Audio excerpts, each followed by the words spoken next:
Bom dia, boa tarde, boa noite, seja bem-vindo ao nosso canal Diálogos Arqueológicos e a continuidade da nossa série Arqueologia Nossa de Cada Dia, cuja proposta é apresentar de uma forma simples, fácil, mas com profundidade, temas que são recorrentes no nosso cotidiano e que têm uma relação com a arqueologia, ou a arqueologia já se debruçou sobre aquele assunto.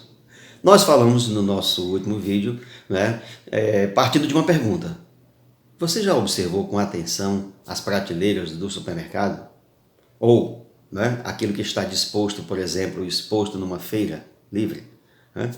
Nessas prateleiras nós temos diversos tipos de alimentos, que podem ser sementes de gramíneas, podem ser leguminosas, podem ser cereais, grãos, podem ser também tubérculos ou raízes, podem ser frutos que estão ali disponíveis para a sua alimentação. Mas eles estão relacionados a um longo processo de ação humana sobre os vegetais, nas quais a arqueologia tem se debruçado já há bastante tempo. Então, a chamada domesticação dos vegetais, aliado à domesticação dos animais, é um processo na qual mais de um século a arqueologia já começou a se perguntar sobre isso e procurar evidências desse processo. Hoje nós vamos falar de uma segunda etapa.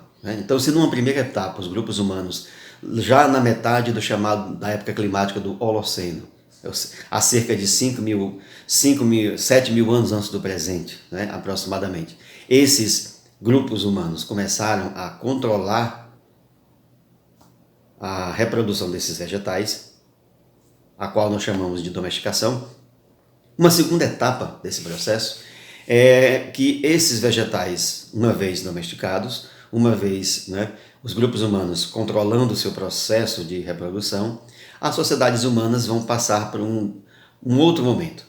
Nesse outro momento, esses vegetais nativos, cujo processo de evolução deles próprios como vegetais, como espécies vegetais, associados a um determinado lugar, associados a um determinado tipo de solo, associados a um determinado tipo de clima, serão transpostos, serão levados para outras regiões com climas diferentes, solos diferentes e, obviamente, com esse conhecimento da chamada domesticação.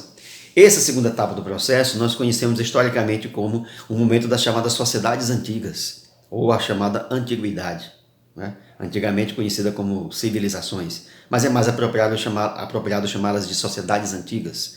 Essas sociedades antigas, ou sociedades da antiguidade, elas passaram por um processo de expansão do seu território.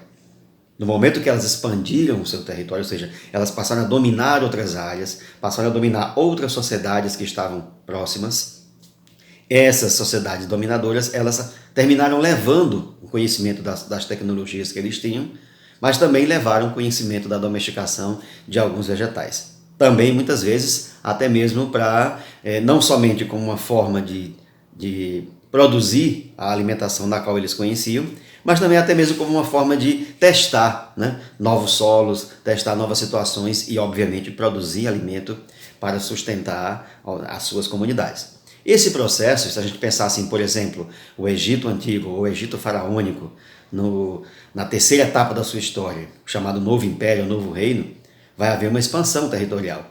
Então, as sociedades que estão próximas, ali daquela sociedade que se instalou e se desenvolveu ao longo do Rio Nilo, ela vai expandir seus domínios para a região central da África, para outras partes do norte da África, para além do continente africano, ou seja, para aquela região da Península Arábica, subindo até a área do Levante, onde hoje é Jordânia, Síria, Israel.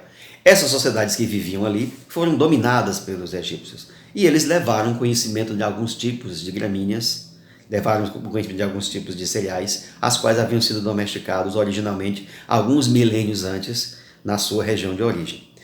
Se a gente pensar, por exemplo, o famoso Império Persa, que reuniu assim uma grande quantidade de sociedades diferentes que foram dominadas por esses povos ali da região central da Ásia Ocidental, ao expandir seus domínios também eles precisavam produzir alimento, então eles levaram determinados tipos de animais, determinados tipos de vegetais já conhecidos de uma região, ou seja, da sua área nativa, para outras regiões.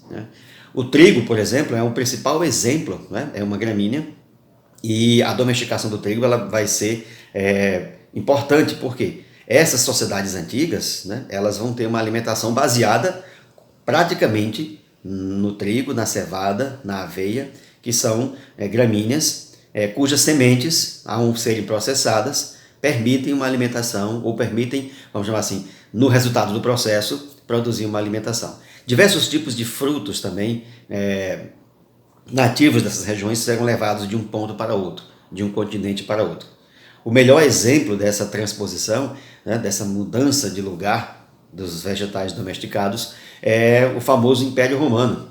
Né? Mesmo antes dele, o chamado Império Persa, né, as cidades comerciais da Grécia, antes disso, né, as cidades comerciais e os navegadores fenícios também, né, haviam levado o conhecimento de suas tecnologias. A gente vai falar isso depois em outros vídeos, em outros temas, né? Mas também levaram conhecimento dessas plantas domesticadas no seu ambiente nativo, de um lugar para outro, de uma determinada parte de um continente para outro, de um continente para outro. Né? Essa transposição, exemplificada no mundo do Império Romano, né, é bem claro, né, para alimentar essa parcela grande de população. Né? E falamos numa live aí no Instagram, né, com a nutricionista a professora Priscila, e a gente comentou sobre essa questão, né? Será mesmo que os gladiadores se alimentavam somente de vegetais e tal? Será que eles incluíam também na sua dieta o consumo de proteína animal? Né? Independente disso, nós vamos tratar desse tema depois, né, com mais detalhes. Né?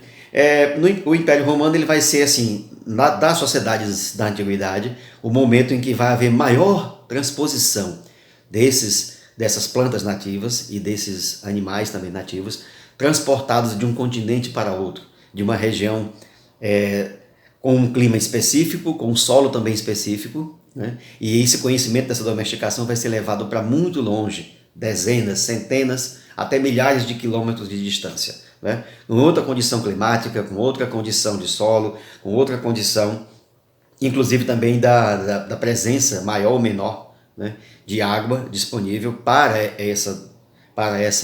esse controle da reprodução dos vegetais. Né? Então, se na primeira etapa do processo nós temos a domesticação, que acontece, né, dentro desse espaço aí da pré-história, né, na metade do período climático chamado de Holoceno, dado a mudança climática a partir dos últimos 10 mil anos.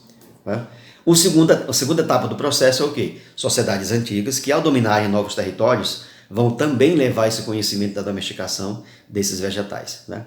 Claro, o que vai acontecer aí? Né? Esses vegetais vão começar, dado que eles vão ser plantados e replantados em outro clima, com outro tipo de solo. Né? Esse solo vai conter minerais diferentes, ele vai conter um nível de acidez maior ou menor. Certo? Então essa variação vai modificar, né, o fenotipo, ou seja, vai modificar as feições, né, essa aparência, né, dessas espécies vegetais. Claro que algumas outras serão testadas também, e obviamente quando você olha, por exemplo, né, para fechar aqui a nossa exemplificação, quando você olha para grãos, né, como por exemplo os feijões, né, ou o feijão, né, esses grãos foram domesticados e a gente consegue encontrar provas arqueológicas da presença, né, dos vestígios, né, não somente do pólen, mas também dos vestígios do processamento desses grãos. Né? Mas eles são diferentes hoje porque quando você os observa e vê que alguns são mais claros, outros são mais escuros, alguns têm uma pele protetora mais resistente, alguns são maiores, outros são menores. Né? Essas variações nas espécies de feijão, ou seja, subespécies, elas também são resultado desse processo de intervenção humana. Tá?